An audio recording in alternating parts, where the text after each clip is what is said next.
अस्सलाम वालेकुम जी, मेरा नाम सलमान जावेद है और आज की कहानी के नई एपिसोड के साथ मैं आपके सामने हाजिर हूँ।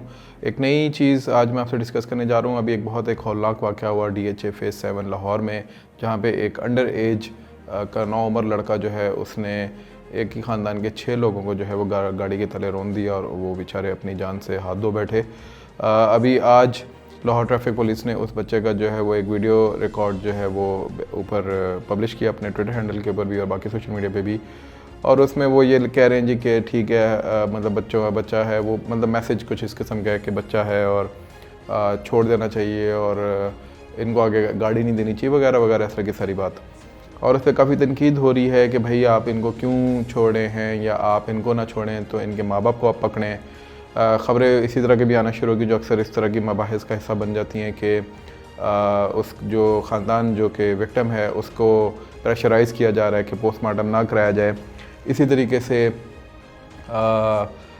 अस्करी 11 में चूँकि इनकी रिहाइश है जो ऑफेंडर्स हैं, तो वो भी एक लिंक निकालने की कोशिश की जा रही है। पता नहीं वो सच भी है कि नहीं है, लेकिन आपको सोशल मीडिया का तो अंदाज़ा है ही कि आजकल कैसे काम करता है। तो ये तमाम चीज़ें इस वक्त चल रही हैं और इस पर बहस होना ज़रूरी भी है कि इनको छोड़ना चाहिए नहीं छोड़ना चाहिए। जुवेनाइल का कोई हमारे पास ऐसा लॉ है कि जो इस तरह के लोगों को एप्रीहेंड कर सके, या एटलीस्ट जो उसके बड़े हैं, जो माँ बाप हैं, जो उसके गार्डियंस हैं, उनको किसी तरीके से जो है वो इस चीज़ के अंदर लाया जा सके और उनको कानून की गिरफ्त में लाया जा सके। उन्होंने कैसे बच्चे को ये गाड़ी दे दी जिसने 6 कीमती जानें जो हैं वो ले लीं, जिसमें एक इन्फेंट भी था और भी बच्चे थे उसके अंदर। लेकिन ये तो चलें, सारी बातें हैं ही हैं। जो असल इशू है वो उससे अक्सर इन मबाहिस के अंदर से हट जाती है बात, और उसी पे आज हम डिस्कशन करना चाहेंगे। असल इशू जो है, इस वक्त मैं आपको एक कहानी बताता हूँ छोटी सी। पिछले दिनों मैं एक अपने ऑफिस आ रहा था, तो मागला रोड अभी हमारी बनी है। मागला रोड के ऊपर मैं जा रहा, तो वहाँ पे एक ट्रैफिक पुलिस के, जो इस्लामाबाद ट्रैफिक पुलिस के एक साहब खड़े हुए, और वो साहब जो है उनको मैंने लिफ्ट दी। ज़ाहिर है वो उधर आजकल लोकल्स उधर नहीं चलती, नई सड़क है, तो वो बैठे और वो अपनी ड्यूटी पे जा रहे थे। तो मैंने उनसे पूछा कि आप कहाँ जा रहे हैं, तो उस वक्त चहलम था उन दिनों में, मुहर्रम के बाद। तो उन्होंने कहा जी कि मैं चहलम की मेरी ड्यूटी है। वैसे मेरी ड्यूटी उस सेक्टर में जहाँ पे आपका ऑफिस है, यानी कि E11, लेकिन आज मैं F10 सेक्टर के अंदर जाऊँगा उस चहलम की ड्यूटी के लिए। तो मैंने उनसे पूछा कि फिर E11 का क्या होगा, तो उन्होंने कहा आज वो खाली रहेगा। तो मैंने कहा आजकल तो कंस्ट्रक्शन हो रही है, उसकी वजह से काफ़ी ट्रैफिक बदहाल होती है, तो अब आज सारा दिन इसी तरह रहेगा। तो उन्होंने मुझ पर एक चीज़ रिवील की और उन्होंने कहा जी कि इस वक्त हमारे तकरीबन 600 के करीब एम्प्लॉइज़ हैं ट्रैफिक पुलिस के अंदर, और उस ट्रैफिक पुलिस के ये जो 600 एम्प्लॉइज़ हैं ये इजाफा हैं पिछले, जब से ट्रैफिक नेशनल हाईवे पुलिस के तर्ज के ऊपर पाकिस्तान इस्लामाबाद की ट्रैफिक पुलिस बनाई गई है, उस वक्त से लेके आज तक तकरीबन 100-150 लोगों का इजाफा हुआ है ट्रैफिक पुलिस के अंदर। और बाकी वही सारे पुराने लोग हैं, उन्हीं को ऑप्टिमाइज़ किया जाता है, उन्हीं की कैपेसिटी भी नहीं बिल्ड की गई, वही बेचारे लोग ट्रैफिक कंट्रोल करने की कोशिश कर रहे हैं। अब 2000 के अंदर जब ये ट्रैफिक पुलिस का हुआ था, उस वक़्त से लेकर आज तक इस्लामाबाद की ट्रैफिक में कितना बेहंगम इजाफा हुआ है, कितनी लाखों गाड़ियाँ आ गई हैं, कितनी ट्रैफिक जो है वो बढ़ चुकी है, और इजाफा देखें कि उसके मुकाबले में जो ह्यूमन रिसोर्स है वो कितना है। यही नहीं, उन्होंने ये भी मुझे बताया कि उस वक़्त चूँकि वो वायरलेस था उनके हाथ में, तो मैंने उनसे पूछा कि ये कहाँ की कॉल्स आ रही हैं, तो उन्होंने कहा कि इस वक्त चूँकि सुबह का टाइम था, VIP मूवमेंट्स चल रही हैं, और तकरीबन कोई 30 से 40% जो हमारी सगत फोर्स है, 500-600 लोगों में से भी, वो इस VIP मूवमेंट पे सारा दिन लगी रहती है। कभी जज साहब आ रहे हैं कोई, तो उनके लिए सारी सड़कों के ऊपर लोग खड़े हो जाते हैं, हमारी फोर्स के लोग जो हैं। कभी प्राइम मिनिस्टर साहब ने गुजरना है तो उनके लिए प्रोटोकॉल शुरू हो जाता है, फिर प्रेसिडेंट साहब का प्रोटोकॉल शुरू हो जाता है, फिर कोई जनरल साहब या कोई एडमिरल साहब या कोई और हैं तो उनका प्रोटोकॉल शुरू हो जाता है, और ये पूरा दिन ये मामला चलता रहता है। तो आपकी आधी से ज़्यादा या आधी से कम चलें, कुछ फोर्स जो है वो लगी होती है सिर्फ VIP मूवमेंट्स को देखने के लिए, और बाकी पूरा इस्लामाबाद जो कि इस वक्त बहुत फैल चुका है, ये वो वाला इस्लामाबाद नहीं है 1980 या 90 की दिहाई का, बेतहाशा फैल चुका है। ख़ुद मैं अब इतनी दूर रहता हूँ कि जहाँ से मुझे सिर्फ E11 सेक्टर यानी अपने ऑफिस आते आते कोई आधा पौना घंटा लग जाता है, 35 मिनट तो लगते ही लगते हैं। तो किसी ज़माने में इस्लामाबाद पूरा का पूरा हम 15 मिनट में घूम लिया करते थे। अभी एक सेक्टर से दूसरे सेक्टर आने में हमें 35 मिनट लग रहे हैं, एक कोने से दूसरे कोने में जाने में घंटा, सवा घंटा या 1.5 घंटा लगता है।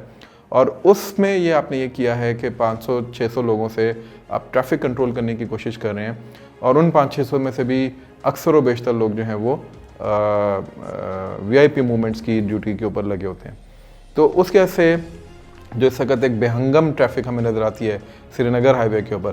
श्रीनगर हाईवे पे जब से ये इंटरचेंजेस बने हैं उस वक्त से अब तक जो है 2022 में 2021 में तकरीबन 56% जो है वो फैटल एक्सीडेंट्स थे और बाकी जो थे वो नॉन फैटल थे। अभी 2022 के अंदर वो 46% पे ड्रॉप कर गए हैं, लेकिन स्टिल फैटल एक्सीडेंट्स वहाँ पे अभी भी हो रहे हैं। और उसकी वजह यह है कि वहाँ पे कोई लेन का तस्वुर नहीं है, कोई ये पता नहीं है कि किस वक्त कौन सी गाड़ी कहाँ से आ जाए, हैवी ट्रैफिक उसके ऊपर चल रही होती है और एक मुसलसल आपको डर लगता है कि किसी वक्त कहीं से भी कोई भी गाड़ी आपको टक्कर मार जाएगी। यही हाल इस वक्त एक्सप्रेस हाईवे का है इस्लामाबाद की, और यही हाल इस वक्त बाकी भी इस्लामाबाद की जो दूसरी सड़कें जो कि आर्टरीज निकल रही हैं अब उनका भी होता जा रहा है। और उसकी बड़ी वजह यह है कि ट्रैफिक पुलिस जो है उसका ना होना है। मैं अक्सर और बेशतर ये सोचा करता था कि 2000 से लेकर 2010 तक के टाइम के अंदर हमें बड़ा सख्त एक रवैया देखने को मिलता था, स्ट्रिक्ट रवैया ट्रैफिक पुलिस का, और हम लोग ट्रैफिक रूल्स को तोड़ते हुए डरते थे। हमें पता होता था चलान हो जाएगा, हमें पता होता था कि किसी को नहीं छोड़ेंगे, हमें हर दूसरे चौक कॉर्नर के ऊपर हमें खड़े हुए नज़र आते थे। अभी तो ट्रैफिक पुलिस नापैद होती है, नज़र ही नहीं आती कहीं पे। 6-7 बजे के बाद तो वैसे ही पेट्रोलिंग के ऊपर चले जाते हैं। उसकी बड़ी वजह वही है जो कि मैंने पहले की कि कैपेसिटी बिल्डिंग है। अभी कल जो है वो सरफराज बुगटी साहब ने इनाग्रेशन किया इनकी नई बिल्डिंग का, और वहाँ पे जो इनके ICCPO हैं उन्होंने ये कहा जी कि अभी हमें 2600 लोग और चाहिए ताकि हम इस्लामाबाद की ट्रैफिक को अच्छे तरीके से कंट्रोल कर सकें। सरफराज बुगटी साहब इस वक्त इंटरिम गवर्नमेंट के अंदर हैं, मिनिस्टर ऑफ इंटीरियर हैं, उनकी रिस्पॉन्सिबिलिटी में आता है। मिसाली पुलिस थी ये हमारी, अभी तक है मैं समझता हूँ। और मुझे याद है कि 2000 के अवाइल में और अवाखिर तक यानी 2000 तक के दौर के अंदर हमारा जो इस्लामाबाद का लाइसेंस था ये बाकायदा बहुत सी जगहों के ऊपर इसका कंपैरिजन होना शुरू हो गया था दुबई, यानी जो जहाँ पे बहुत सख्त स्ट्रिक्टनेस है ट्रैफिक के हवाले से, उसके लाइसेंस के साथ, क्योंकि बाकायदा रूल्स को फॉलो करवाया जाता था। किसी के साथ कोई जो है वो नरमी नहीं बरती जाती थी अगर वो ट्रैफिक वायलेशन के अंदर पाया जाता था। अभी बिल्कुल वही हाल हो गया है जो कि इस वक्त बाकी पाकिस्तान के मेट्रोपॉलिटन्स जैसे लाहौर और कराची है उनकी ट्रैफिक है। ये मैं उस शहर की बात कर रहा हूँ जहाँ पे जिसकी ट्रैफिक की मिसालें हमें दी जाती थी, अब उसी शहर की सबसे बुरी हालत होती जा रही है। और ये वाहिद वजह है, मैं समझता हूँ वाहिद बड़ी वजह है इस तरह के फेटल एक्सीडेंट्स होने का, जिसका अभी हमने DHS फेज़ 7 लाहौर में मज़र देखा है।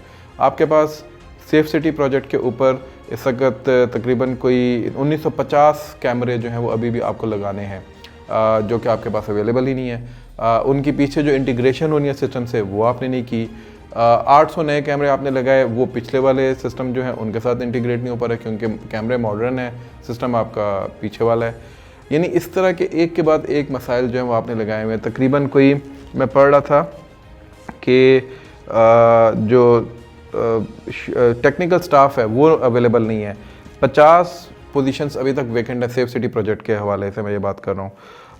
उसके अलावा ये जो क्या कहते हैं $125 मिलियन का ये आपने प्रोजेक्ट जो है वो लॉन्च किया था, वो सारा का सारा पैसा ज़ाया जा रहा है। स्ट्रीट क्राइम्स के हवाले से भी वो तो है ही है एक मसला, उसको भी ये नहीं काबू कर पा रहे उस हवाले से।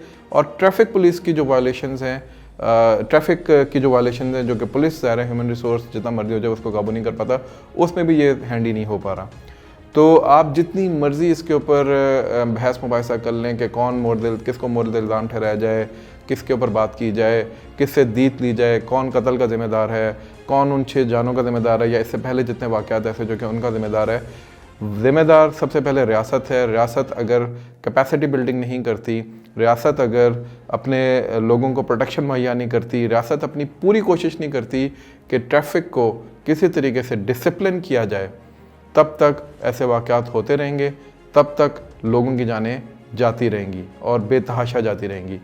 जिसकी जो मौत वो बाहैसियत मुसलमान हम सब का एक ईमान है कि जिसका जिस वक्त जहाँ टाइम आया तो वो आना है, लेकिन इसका ये हरगिज़ मतलब नहीं है कि रियासत अपनी ज़िम्मेदारियों से अपने आप को अलग करके इस्तिस्ना हासिल कर ले इस चीज़ से कि जी के ये तो चूँकि कुदरत का निज़ाम था हमारे, कुदरत के निज़ाम की बड़ी बात होती है, तो ये भी कुदरत का निज़ाम है किसी की जान चली जाना। रियासत इससे इस्तिस्ना हासिल नहीं कर सकती। तो अभी जो हमें इस पे काम करना है, जो अभी हमें इस चीज़ को डिस्कोर्स में लेकर आना चाहिए, बात करनी चाहिए, वो ये है कि कैपेसिटी बिल्डिंग कैसे की जाए। इस्लामाबाद की ट्रैफ़िक को दोबारा आप मिसाली पुलिस कैसे बना सकते हैं, मिसाली ट्रैफ़िक पुलिसिंग के थ्रू कैसे मिसाली बना सकते हैं, और अगर आप इसको मॉडल बनाने में कामयाब हो जाते हैं तो फिर लाहौर और कराची और बाकी जो शहर हैं आपके, उनको फिर आप इसके ऊपर लेकर आ सकते हैं कि उनको फॉलो किया जा सके। इस्लामाबाद की नेशनल हाईवे पुलिस की तरफ से जब पुलिस बनी थी तो लाहौर के अंदर जो ये ब्लू वर्दी वाले ट्रैफिक पुलिस वाले हैं, इनको भी इसी तर्ज के ऊपर लाया गया था कि ये भी यही ट्रैफिक का काम करेंगे। लेकिन अब आप दोनों शहरों का हाल देख लें कि क्या हो गया। उम्मीद है कि हम बजाय इधर उधर की बहस करने के कि कौन ज़िम्मेदार है कौन ज़िम्मेदार नहीं है, असल मुद्दे की तरफ जो है वो तवज्जो दिलाना शुरू करें अरबाब हुकूमत की और अरबाब रियासत की, और देखें कि ये लोग इस चीज़ के ऊपर कितना जो है वो अमल करते हैं। आज के लिए इतना ही। इंशाल्लाह मिलते हैं एक नई वीडियो में दोबारा बहुत जल्द। चैनल को ज़रूर सब्सक्राइब कीजिएगा और अपनी आरा से हमें ज़रूर मुस्तफ़ीद कीजिएगा। बहुत बहुत शुक्रिया।